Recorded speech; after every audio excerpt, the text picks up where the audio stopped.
Hello, welcome to Pocket Gamer.biz's roundup of the week for the week ending the 26th of July 2013. Been a pretty interesting week for me, at least, on the Pocket Gamer.biz team. So I've been in China, in Shanghai this week for the ChinaJoy conference. So my news focus is pretty skewed towards China. It wasn't all about China this week. In the general news, obviously we hit the kind of financial Q2 figures. So a few interesting trends. Trends that have been going for a while. EA continued to do pretty well on its certainly on its digital side. Announced that last year their entire daily active users was about 5 million, and now it has 5.4 million just for the Simpsons game. So pretty bullish with EA. Pretty much same with Gameloft. Double-digit kind of increases again, kind of year-on-year financials. But as we actually covered this week on the site, Despicable Me has been their kind of big breakout hit over the last kind of month or so. So obviously the tie-in game doing quite well for them. Not doing so well, but again, maybe not so surprising, is Zynga, which is had Q2 sales down 31%, and is losing users at a rapid rate of knots. Again, maybe not surprising. It's moved from a Facebook kind of a focused business to a mobile focused business, which is much harder to get users. So unfortunately, sales are going down, so it's suggesting that it's not monetizing the mobile users particularly well either. But we'll wait to see. Obviously, a work in progress with the new CEO in place. But let's focus a bit more on China. So ChinaJoy is a combination of a consumer kind of event, which is 5 massive halls full of Chinese people looking at mainly PC games, some mobile stuff as well, and kind of crazy as you might imagine. And then it has like a developer side, so it has like a GDC type kind of conference.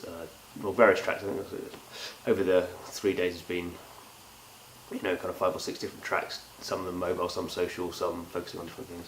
And it's been interesting. So the Chinese games market is still pretty focused on online PC free-to-play games. That's kind of where the bulk of the revenues at least are, probably about 75%.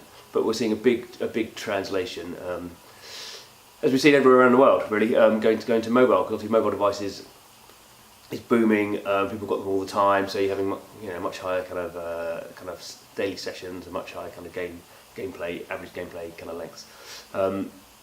So the figures came out from the Chinese games industry this week that says their mobile industry now is worth, in the first half of this year, was worth about $400 million, and grew compared to last year at 100%.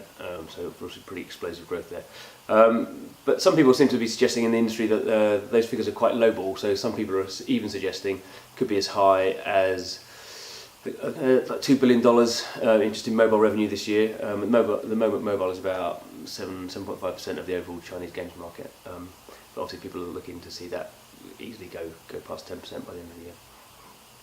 And just kind of sitting in some of these sessions and kind of trying to get a feel of kind of what the Chinese mobile game developers are thinking. It was quite interesting. You kind of imagine in such a booming market in the West, we'd all be patting ourselves on the back and saying, "Wow, look at all this growth! Isn't everything amazing?" And Chinese were much more. Almost pessimistic. Some of them really. It was quite surprising. A lot of them have seen their entire business model switch from online PC going over to mobile, which they're finding, I think, quite very different kind of operations, very different kind of way they're kind of giving games to people, or kind of trying to get people to play games. And the Chinese market in the West, we're obviously very focused. We have Google Play and we have the Apple App Store. That's pretty much it in terms of how you distribute your games. In China, completely different. So obviously there's no Google Play for starters.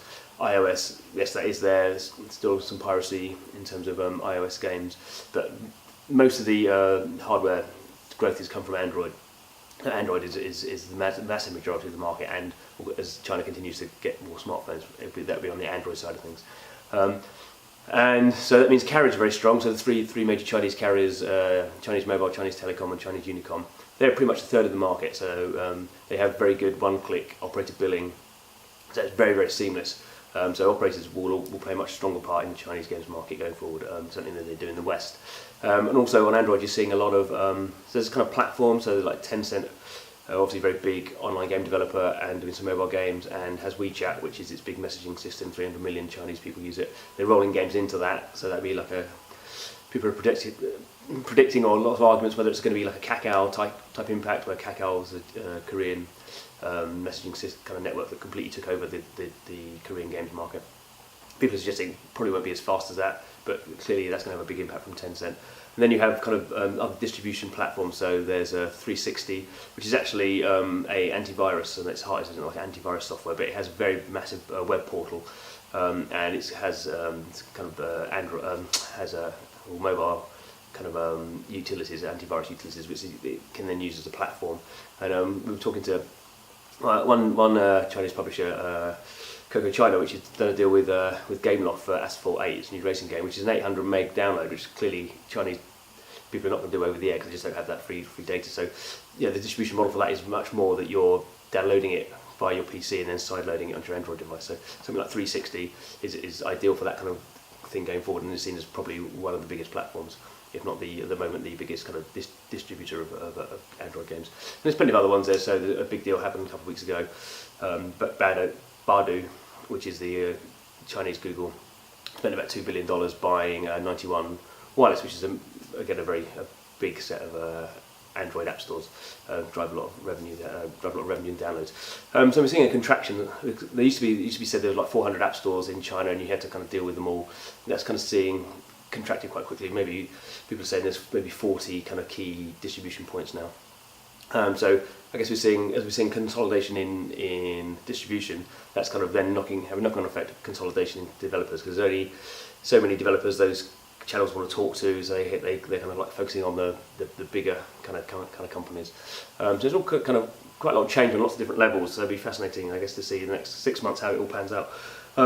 So on the bottom level, we're seeing thousands of indie developers starting up, as we're seeing all around the world, to make mobile games. In China, they're kind of, the cycle's happening so quickly, I think they're kind of feeling kind of quite compressed, that they kind of don't really have the scale to get on all these app stores. They don't have like an obvious app store or Google Play, so they can kind of get very quick visibility with a feature and then go global.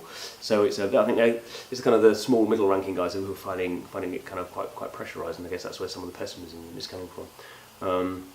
But we'll see. It's been a fascinating trip, and I'm sure we'll be back in China again to find out much more about it. See you next week.